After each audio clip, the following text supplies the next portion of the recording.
चाहता था कि किसी पब्लिक प्लेटफॉर्म पे कोई पत्रकार पूछें या कोई आम जनता सवाल करे, उसका जवाब दिया जाए। देखिए, शुरू से ना एक बात कही जा रही है कि राहुल गांधी जी विदेशी धरती पे जा करके देश का अपमान कर रहे हैं। ये मेन जो है आरोप लगाया जा रहा है। सबसे पहली बात, अमेरिका में जाकर के राहुल गांधी जी ने भारत का अपमान किया, ये बात ट्विटर पे लिखा जा रहा है, जो एक अमेरिकन कंपनी है। जो आप यहाँ आते हैं दिल्ली में, कहीं भी देश में जाते हैं तो जो गूगल मैप यूज करते हैं, सुनिएगा ध्यान से सर, ये बहुत इंपॉर्टेंट बात है। गूगल मैप इस्तेमाल करते हैं तो गूगल अमेरिकन कंपनी है। जिस फेसबुक पे लिख रहे हैं अमेरिकन कंपनी है, जिस व्हाट्सएप पे ये मैसेज चल रहा है वो अमेरिकन कंपनी है। इंटरनेट के इस जमाने में आज जो बात यहाँ रिकॉर्ड हो रही है, कल को अगर टीवी 9 डाल देगा यूट्यूब पे, सारे चैनल का सारे चैनल जितने टीवी चैनल हैं सबका अकाउंट जो है यूट्यूब चैनल पे है। कोई भी बात आप हम करते हैं वो जब इंटरनेट पे डल जाती है तो वो ग्लोबल हो जाती है।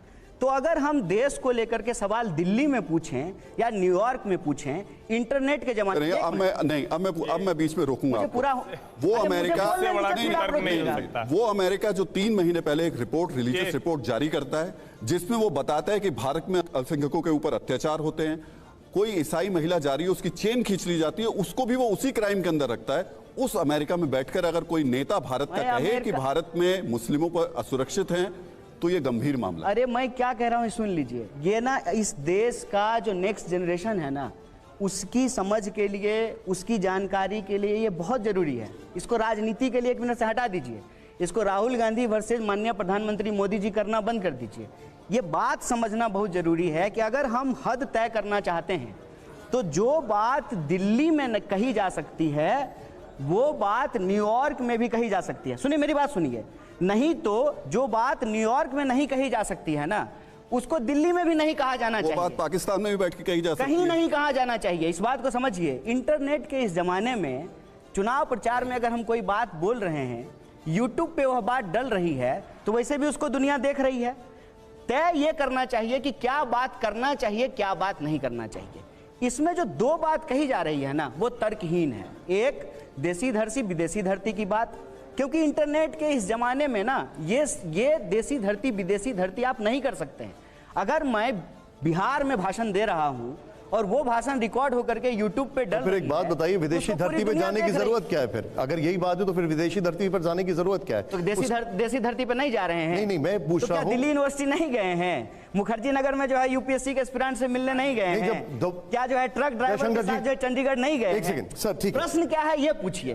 आपका ये तर्क है कि आज मारे हैं उसको इंटरनेट पे मैं प्रश्न का जवाब दे रहा हूं। प्रश्न सीधा है, वो देश जो आपके खिलाफ प्रोपोगेंडा करता है, उस देश की जमीन पर जाके आप उस प्रोपोगेंडा को एस्टैब्लिश कर देते हैं। आप कहते हैं कि ये रिपोर्ट बिल्कुल सही है, देखिए बिल्कुल हमारे अल्पसंख्यकों के ऊपर अत्याचार हो रहे हैं, आप ये जस्टिफाई कर देते हैं। ये हो रहे हैं कि नहीं हो रहे हैं? आपको लग रहा है? नहीं, आप बताइए ना, आप पत्रकार हैं ना। हाँ, नहीं, मुझे तो नहीं लग रहा है कि मुझे जाकर के विदेश में बताना पड़ेगा कि मेरे देश में क्या हो रहा है कि नहीं हो रहा है, बताइए ना। वो मुझे बताने के लिए मुझे देश में बता दूंगा। बोलेंगे ही नहीं। एज अ जर्नलिस्ट में जमीन पर जब जाता हूं तो मैं बता देता हूं कि इस देश में क्या स्थिति है, क्या घटना हो रही है। उसे जाने के लिए मुझे पाकिस्तान और अमेरिका नहीं जाना पड़ेगा। आप देखिए, आप सब बात बोल रहे हैं, नहीं बोल रहे हैं। पाकिस्तान अमेरिका नहीं जाना पड़ेगा। कनेगा जी, आप ये बताइए कि राहुल गांधी जी ने जो कहा है, क्या वो तथ्य के हिसाब से, फैक्ट के हिसाब से गलत है? अगर वो अमेरिका में बैठ के बात कह रहे हैं, मेरे हिसाब से बिल्कुल गलत है। किस तरह से सही है? बताइए किस तरह से सही है। अभी देखिए, पहले बताइए ना। अरे मैं बता रहा हूं, पहले इनका अरे आपका बारी आएगा तो आप कीजिएगा। पहले उनका जवाब दीजिए। तथ्य के हिसाब से गलत है। किसान जी जवाब नहीं आ रहा है, सिर्फ कन्हैया जी एक सेकंड, जिस तरह की चर्चा हो रही है, ये जैसे हम देसी विदेशी किसी तरह की चर्चा करते हैं, वो आज हो गया। एक मिनट कन्हैया जी, अब सवाल एक सेकंड, अब आप जरा मुझे एक मिनट। इंटरनेट के जमाने में क्या देसी विदेशी है? अब मेरा सवाल ये है, अगर बात गलत है तो दिल्ली में भी गलत है, न्यूयॉर्क में भी गलत है। अगर बात सही है तो दिल्ली में भी सही है, न्यूयॉर्क में भी सही है। आप ये बताइए कि बात मेरा एक मिनट अब यहाँ पर जरा थोड़ा सा हीटेड है, मैं उसको थोड़ा रिलैक्स करना चाहता हूं। मैं चाहूंगा आप सभी लोग जोरदार तालियां दें क्योंकि हम जा रहे हैं रैपिड फायर के लिए। अब थोड़ा ऑन अ लाइटर नोट, थोड़ा सा ऑन अ लाइटर नोट, तालियों में दम नहीं है। लेकिन कन्हैया जी, ये थोड़े से ट्रिकी सवाल हैं, थोड़े से इसमें विट आपका भी देखना होगा हमें, लेकिन जवाब एक ही दीजिएगा, बस ये हमारी रिक्वेस्ट है। आप लोग तैयार हैं इसके लिए? आवाज ही नहीं आ रही मुझे। सर, हमारा पहला रैपिड फायर है, जरा प्ले ऑन करिए, प्ले ऑन करिए। यहां पर पहला रैपिड फायर, कांग्रेस का दोस्त कौन है, असदुद्दीन ओवैसी या अरविंद केजरीवाल? कांग्रेस का दोस्त कौन है इसमें से? अगर दोस्त बनाने की नौबत आई तो कौन होगा सर? नहीं, नौबत 140 करोड़ लोग जो इस देश में रहते हैं सब कांग्रेस के दोस्त हैं। दोनों दोस्त हो सकते हैं? नहीं, देखिए आप लोग तो पत्रकारिता के स्टूडेंट हैं ना, आपसे हम ये सवाल पूछें कि आपके घर वाले ने आपको पागल कहना बंद कर दीजिए, हाँ और ना में जवाब दीजिए, क्या जवाब दीजिएगा? ठीक है, ठीक है। सवाल मेरा होता दूसरा सवाल, दूरदर्शी नेता कौन है? सीधे आइए जरा, दूरदर्शी नेता कौन है, राहुल गांधी या डी राजा? सर दोनों दूरदर्शी नेता हैं। आप दोनों को निजी राय बोल रहे हैं? दोनों? हाँ, दोनों दूरदर्शी नेता हैं। दोनों, ठीक है, ओके। कोई एक अगर इनमें से चूज करना हो तो? नहीं, जब दोनों का ऑप्शन है दोनों चूज कर लेंगे सर। ओके, हमारा तीसरा सवाल है, जरा प्ले ऑन करिए इसको। तीसरा सवाल जो है वो ये है कि बेहतर मुख्यमंत्री कौन, अशोक गहलोत जी या पी विजयन? सर इसमें एक ही बोलना होगा आपको। राजस्थान के लिए अशोक गहलोत जी और केरल के लिए पी विजयन। ठीक है, अब आइए जरा हमारा जो एक और सवाल है रैपिड फायर का, सर प्ले ऑन करिए। बिहार का भविष्य कौन, कन्हैया कुमार या तेजस्वी यादव? बिहार, ठीक है, तो फिर तो जो है चलते हैं कपिल शर्मा के शो में। ठीक है, बिहार का भविष्य कौन है? बिहार का भविष्य, बिहार के जो 14 करोड़ लोग हैं वो हैं। व्यक्ति भविष्य नहीं हो सकता है, कभी भी विचार हो सकता है। ठीक है, अब मैं आपसे एक और सवाल पूछ रहा हूं, इसका जवाब जरूर दे दीजिएगा जी। और जवाब हम सबका दे रहे हैं सर। हाँ, वैसे सबका दे रहे हैं, लेकिन ऑप्शन नहीं चूज कर रहे आप। चलिए आइए, अब सवाल है बेहतर वक्ता कौन, संबित पात्रा या कन्हैया कुमार? संबित पात्रा। संबित पात्रा आप कह रहे हैं? अच्छा ठीक है, अगला सवाल। उसमें तो इसमें से भी 3 लोग कहेंगे क्या सर? सर ये गलत बात है, ये गलत बात है। जवाब देता हूं मैं सर, जवाब देता हूं। सर मैं आपसे जवाब लूंगा। साथ में लेके चलते हैं, घर छोड़ के नहीं आते। पर्सनल पता है, सर, पर्सनल नहीं होना है। कन्हैया जी की बात हो रही है, पर्सनल नहीं होना है। आइए, और आदत है मेरे पास सर एक और सवाल है, आइए चेंज करिए। आदर्श विचारधारा क्या है? आदर्श विचारधारा क्या है, महात्मा गांधी जी की या कार्ल मार्क्स जी की? दोनों।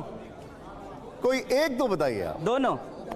उस मतलब मैंने जो है जोशी गांधी पत्राचार पढ़ा है, हमारी यूनिवर्सिटी में जो है पीसी जोशी आर्काइव्स है। आप भी अगर दोनों महात्मा गांधी और पीसी जोशी के बीच के जो पत्राचार हुए हैं, जो लेटर करस्पॉन्डेंस है, उसको पढ़ेंगे तो आप भी कहेंगे दोनों। ठीक है, अब मेरा एक सवाल है आपसे, मैं उसके लिए यहीं पर रहना चाहूंगा और उसके बाद जयशंकर सर के पास में आने वाला हूं। आप लोग मोहब्बत की दुकान खोल रहे हैं, लेकिन राहुल गांधी के प्रधानमंत्री पर निजी टिप्पणियां करते हैं, सुना देते हैं आपको वो क्या कह रहे हैं, जरा दिखाइए। उन्होंने जो कहा राहुल गांधी ने वो निजी टिप्पणियां हैं और एक तरफ मोहब्बत की दुकान है, जरा प्ले ऑन करिए इसको। You know, I think the Parliament House, these are distractions. The real issues in India are unemployment, price rise, spread of anger and hatred,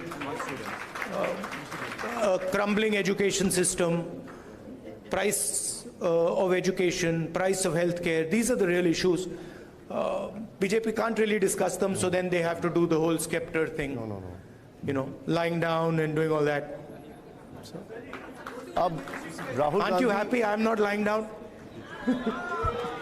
Rahul Gandhi ji ने कहा जब वो प्रधानमंत्री जी दंडवत हुए तो are you happy that I am not lying down?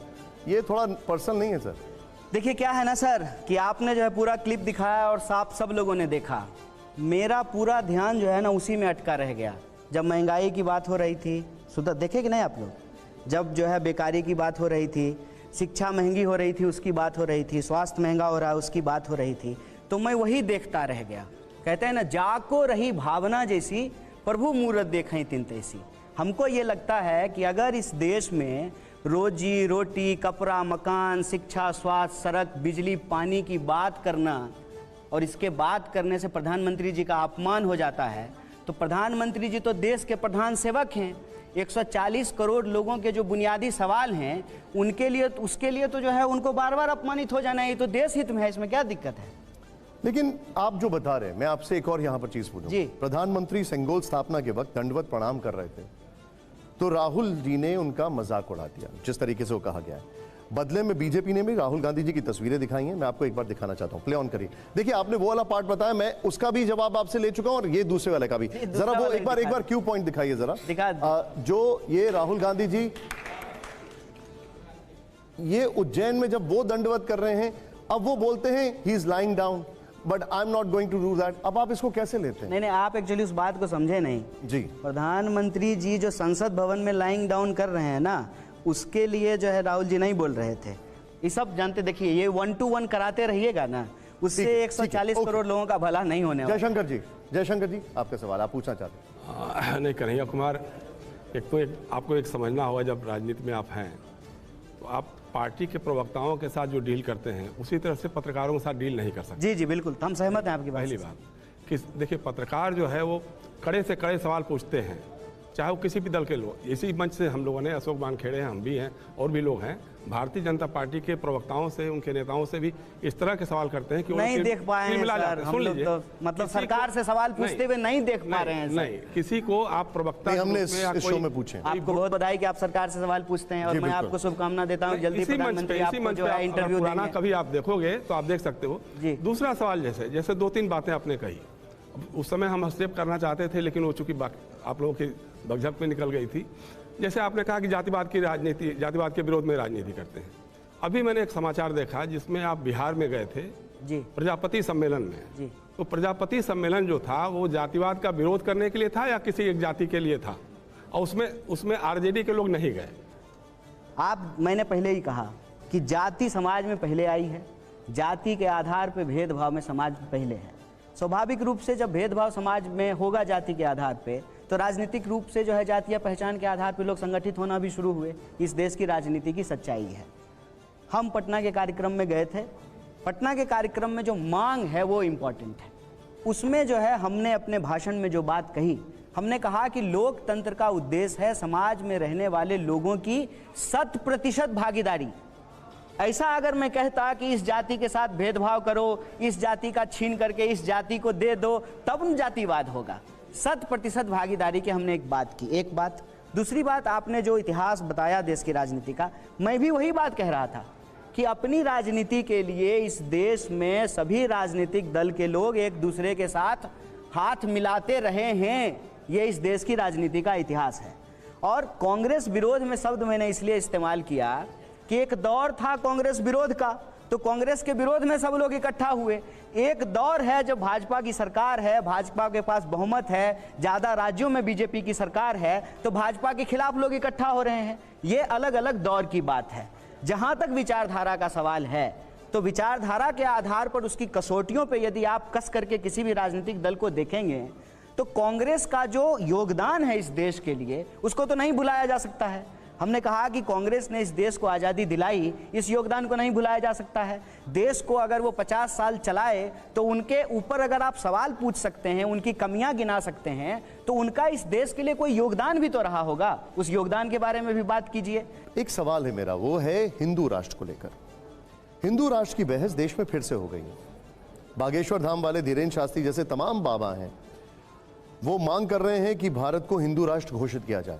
आपका take इस पर?